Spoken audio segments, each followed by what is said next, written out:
সবাইকে স্বাগতম জানিয়ে শুরু করছি। আমি আব্দুল আলিম। আজকের আলোচনা হচ্ছে বাট ফর যুক্ত থাকলে কোন কন্ডিশনাল সেন্টেন্স হয় এই টপিকের উপরে। সো আমরা আজকে আলোচনা করব এক্সপার্ট ইংলিশ বই থেকে কন্ডিশনাল সেন্টেন্সের একটা গুরুত্বপূর্ণ পার্ট। তো চলুন আমরা দেখি। ওকে, সো আমাদের টপিকটার নাম হচ্ছে বাট ফর যুক্ত থাকলে আমরা এটাকে থার্ড কন্ডিশনালে রূপান্তর করে আলোচনা করব বা থার্ড কন্ডিশনাল হিসাবে ব্যবহার করব। তাহলে আমরা প্রথমেই একটু জেনে নিলাম সংক্ষেপে, সেটা হচ্ছে বাট ফর দ্বারা থার্ড কন্ডিশনাল সেন্টেন্স হয়। কোন কন্ডিশনাল? Third conditional. হয়তো আপনারা অনেকের এই রুলসটা সম্পর্কে একেবারে অবগত ছিলেন না, আজকে ইনশাআল্লাহ আপনারা অবগত হবেন। তো এই জন্য প্রথমে আমি একটু রুলসটা আলোচনা করব, দেন আপনাদের উদাহরণ দিয়ে ক্লিয়ারলি বোঝাবো। দেখেন, তাহলে বাট ফর থাকা মানে এটা কোন কন্ডিশনাল? Third conditional. আসেন আমরা এই স্ট্রাকচারটা একটু আপনাদেরকে প্রথমে দেখাতে চাই। প্রথম স্ট্রাকচারটা একটু পড়েন, স্ট্রাকচারটা একটু পড়তে হবে সবাইকে। বাট ফর ইওর সিনসিয়ারেস্ট কোঅপারেশন, এটার বাংলাটা কি? এটার বাংলাটা আমি আপনাদের সুবিধার্থে এখানে লিখে রেখেছি। I would have failed. বলেন তো, উড হ্যাভ ফেইলড এইটা কোন কন্ডিশনালের একটা সিনারিও? এটা হচ্ছে third conditional. Would have, could have, might have plus ভি3 থাকে। আর থার্ড কন্ডিশনালে ওই অংশে যদি would have, could have, might have plus ভি3 থাকে, would, could, might plus have plus ভি3 থাকে, এই পাশে একটা সাবজেক্ট প্লাস এ পাশে একটা কমা প্লাস আগের অংশটা হলো ইফ যুক্ত অংশ। এই হচ্ছে ইফ যুক্ত একটা অংশ। এখন আসেন, ভালো করে বুঝবেন কিন্তু জিনিসটা খুব গুরুত্বপূর্ণ, একবার বুঝলে সহজ। So subject plus would, could, might plus have plus ভি3, এই পাশের অংশ দেখে আমরা নিঃসন্দেহে বুঝতে পারছি এটা হলো থার্ড কন্ডিশনালের স্টেপ। এখন থার্ড কন্ডিশনালে ইফ যুক্ত অংশ কি হলে আপনি বাট ফর দ্বারা সেটাকে রিপ্লেস করতে পারবেন, এইটার একটা শর্ত আছে। আপনি পৃথিবীর সব থার্ড কন্ডিশনালকে বাট ফর দ্বারা রিপ্লেস করতে পারবেন না। মনে রাখতে হবে, শুধুমাত্র থার্ড কন্ডিশনালে এই প্রথম অংশটা যখন নেগেটিভ থাকবে, থার্ড কন্ডিশনালে প্রথম অংশটা যখন নেগেটিভ থাকবে, তখনই আপনি বাট ফর দ্বারা রিপ্লেস করতে পারবেন।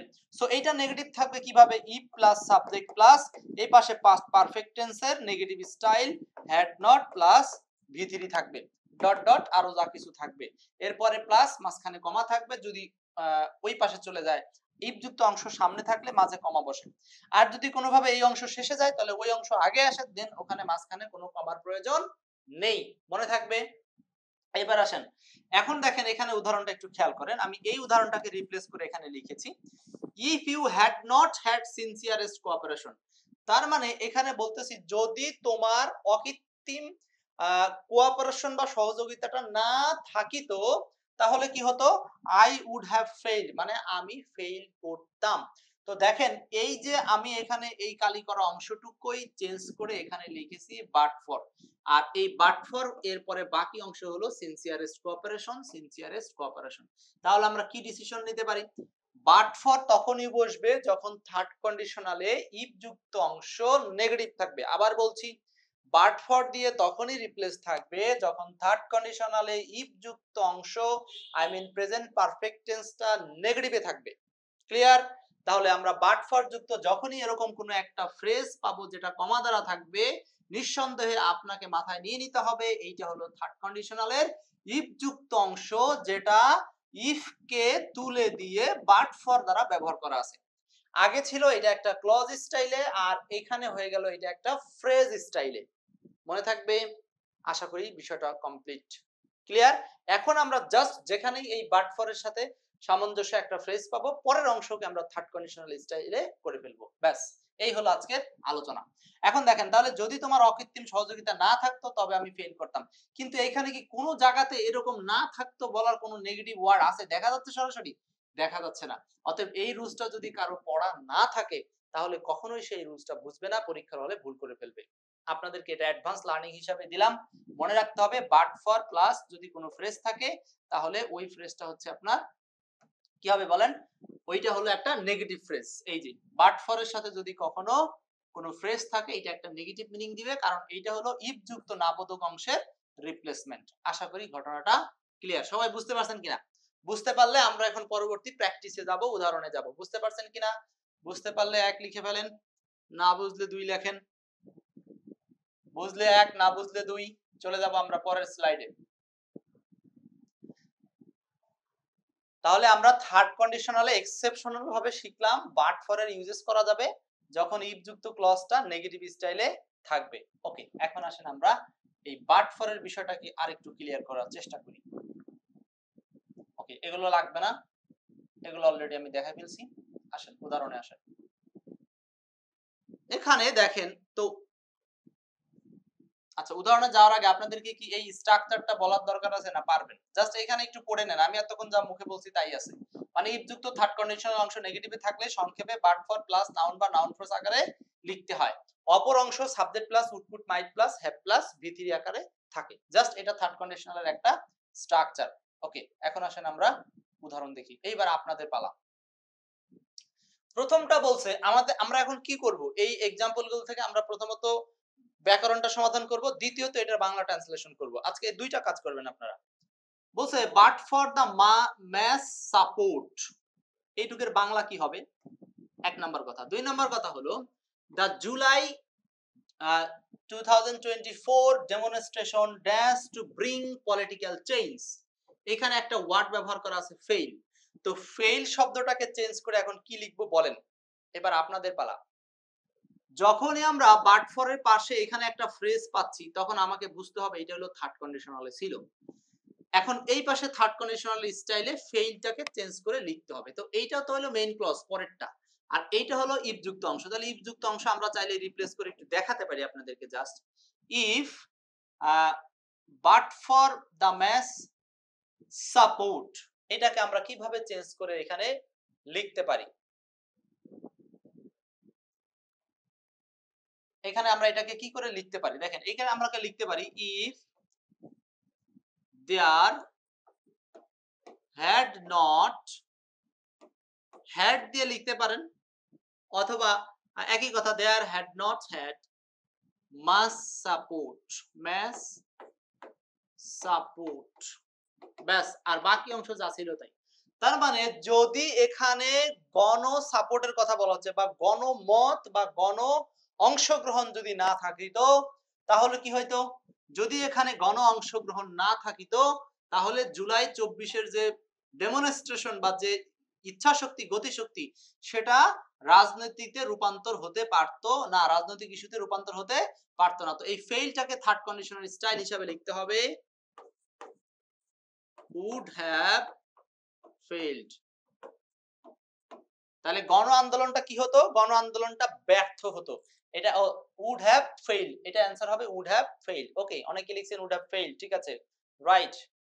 এরপর আসেন পরেরটা, বি নাম্বারটা কি অ্যানসার করব আমরা? But for the students determination, এটাকে আপনারা চেঞ্জ করে একটু বলতে পারবেন তো কি হয় চেঞ্জ করলে? আসলে ছিল কি জিনিসটা? ছিল হচ্ছে এরকম, ইফ দা students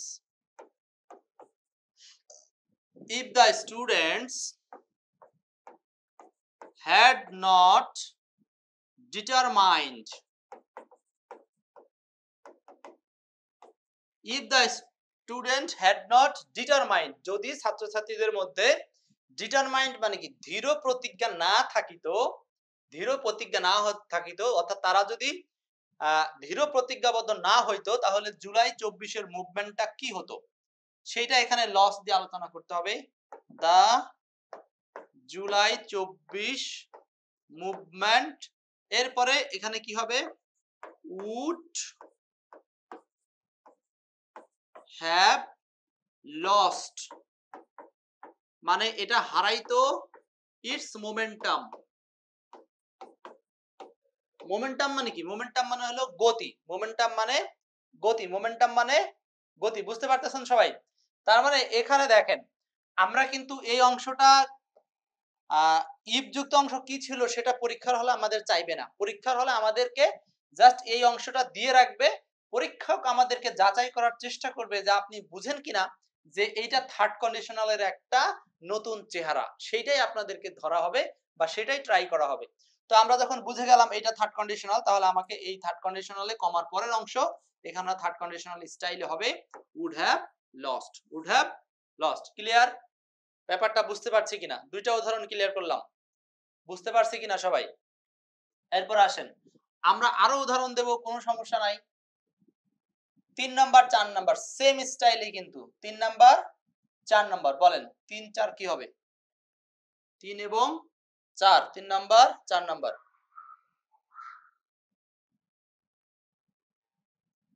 3 নাম্বারে বলছে but for the courage of the protesting students the July 24 uprising in Bangladesh notice। আচ্ছা, এখানে এই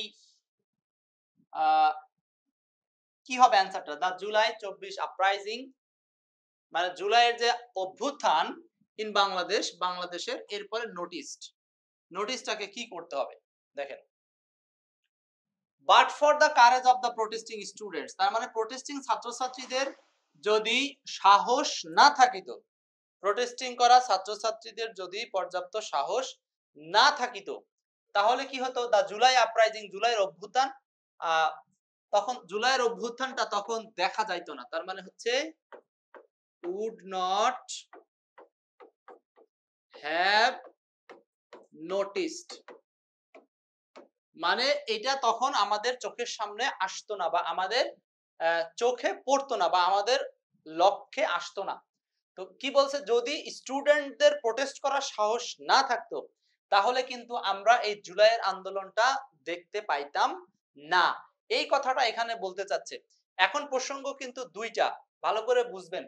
এইখানে এই অংশটাও নেগেটিভ, আবার এই থার্ড কন্ডিশনালের পরের মেইন ক্লজটাও কিন্তু নেগেটিভ, কমার পরে যে মেইন ক্লজটা, এখানে উড হ্যাভ নোটিস দিলে আপনার বাংলাটা মিলবে না, আপনাকে নট আনতে হবে। এখন এইটা আবার অনেকে না বুঝলে একটু সমস্যা আছে। দেখেন আমি যদি বাংলা পুরো ইংলিশটা লিখি তাহলে কি দাঁড়াচ্ছে? If the if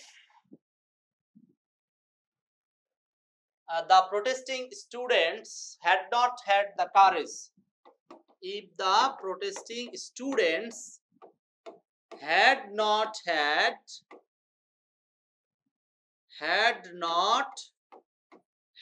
the courage, এই যে এইটুক হলো প্রথম অংশ। তাই প্রথম অংশ বলতেছে যদি ছাত্রছাত্রীদের কি না থাকতো, প্রোটেস্টিং ছাত্রছাত্রীদের যদি সাহস না থাকিতো, তো আপনারাই বলেন সাহস না থাকলে এইখানে কি আর আপনি হাবুডুক দিতে পারতেছেন যে এই আন্দোলনটা আমাদের সামনে আসতো? এটা বলতে পারবেন? নাকি আমাদেরকে বলতে হবে আন্দোলনটা সামনে আসিত না? যদি সাহস না থাকিত তাহলে আন্দোলনটা সামনে আসিত না। অর্থ মিলানোর জন্য থার্ড কন্ডিশনের পরে অংশ নট আসতেই পারে, এটা নিয়ে ঘাবড়ানোর কোনো কারণ নাই। আমরা সাধারণত হাবুডুক দিয়ে অ্যান্সার করতে করতে অভ্যস্ত থাকি, কিন্তু মাথায় রাখতে হবে অর্থ ম্যাচিং এর জন্য কিন্তু নাবোধকও কখনো কখনো প্রয়োজন হয়ে যাবে। বি কেয়ারফুল থাকতে হবে।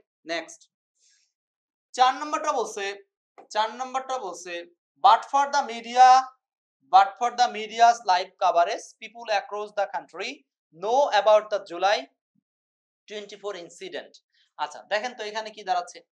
But for the medias live coverage, যদি মিডিয়ার লাইভ কভারেজ না থাকিতো, সো এইটুকুর বাংলা কি মনে থাকবে সবার? বাট ফর যুক্ত যে ফ্রেজটা থাকবে সেটা অবশ্যই নেগেটিভ মিনিং নিয়ে কাজ করবে। তাহলে এটা মিনিং কি দাঁড়াচ্ছে? But for the medias live coverage, যদি মিডিয়াস লাইভ কভারেজটা না থাকিতো, যদি মিডিয়াস লাইভ কভারেজটা না থাকিতো তাহলে পরের অংশ কি হবে? পিপুল লোকজন অ্যাক্রস দ্য কান্ট্রি সারা দেশব্যাপী dash know about the July incident, তাহলে জুলাই ইনসিডেন্ট সম্পর্কে কি হতো না? তারা জানতে পারতো না। বুঝাইতে পারছি বিষয়টা? তো এইখানে কিন্তু নাবোধক অংশ, তাহলে আমার এইখানেও সেন্টেন্সটা হবে নাবোধক স্টাইলে, নাইলে অর্থটা তো মিলবে না। But for the media live coverage people across the country, তখন এখানে হবে হলো আপনি উড কুড মাইট যে কোনো একটা দিলেই হবে, কোনো সমস্যা নাই। উড কুড মাইট যে কোনো একটা দিলেই হয়। Could not have known, could not have known about ... so এইখানে আবার আরেকটা কাহিনী আছে।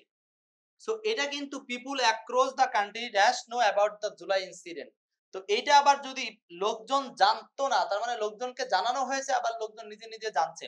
সো এখানে দুইটা ফ্যাক্টর আছে। আপনি চাইলে এই সেন্টেন্সটাকে এর মাঝখানে বিন যোগ করে প্যাসিভ মুডেও করতে পারেন, আবার প্যাসিভ মুড না করলেও সমস্যা নাই, কারণ লোকজন এই সমস্ত ঘটনাগুলো মিডিয়ার কভারেজের মাধ্যমে নিজেরাই ইউটিউবে এসে এসে দেখে, এই জন্য এটা অ্যাক্টিভ মুডেও চিন্তা করা যায় এই পিপুল সাবজেক্টকে। আবার আপনি অ্যাক্টিভ মুডে চিন্তা না করে কোনো কোনো ক্ষেত্রে এটাকে প্যাসিভ মুড হিসাবেও ভাবতে পারেন, প্যাসিভ হিসাবেও ভাবতে পারেন। তো এই জন্য আমরা এটাকে অ্যাক্টিভ প্যাসিভ যে কোনো একটা রূপে করলেই হবে, কোনো সমস্যা নাই। তাহলে কি মনে পড়বে এই আজকের স্পেশাল রুলসটা কিন্তু সবারই কাজে লাগবে, খুব গুরুত্বপূর্ণ। তো would have, could have, would, could, might যে কোনো একটা দিতে পারেন। Not plus have plus V3 not, কারণ এটা থার্ড কন্ডিশনাল। আশা করি কনসেপ্টটা 100% সবার কাছে ক্লিয়ার হয়েছে। ক্লিয়ার সবাই? ওকে, এখন আসেন আমরা যাব কিছু প্র্যাকটিসে। এমসিকিউ প্র্যাকটিস করব। 3টা উদাহরণ আছে বিগত সালে আসা, যেহেতু এগুলো অ্যাডভান্স লার্নিং, কারণ এখন ডে টু ডে এই অ্যাডভান্স লার্নিং গুলো আসতে শুরু করছে। এক নম্বরটা বলি, এমসিকিউ প্র্যাকটিস 3টার মধ্যে একটা, but for your help. But for your help, আরে বাট পার না, but for your help, but for your help, but for your help. আচ্ছা, বাট ফর ইওর হেল্প, তো এটার বাংলাটা এখানে কি দাঁড়াবে? তোমার সাহায্য যদি না থাকিত। ক্লিয়ার? ঘটনাটা সবসময় এইভাবেই বলবেন, যদি না থাকিত, যদি না হইতো, যদি না বলতো, এরকম কিছু। তার মানে বাট ফর ইওর হেল্প, যদি তোমার সাহায্য না থাকিত, উই ড্যাশ ইন ট্রাবল, তাহলে কি আমরা সমস্যায় পড়তে পারতাম। এটা হলো থার্ড কন্ডিশনাল স্টাইলে অ্যান্সার হবে কি? Would have been. Right, answer হবে 4, would have been in trouble.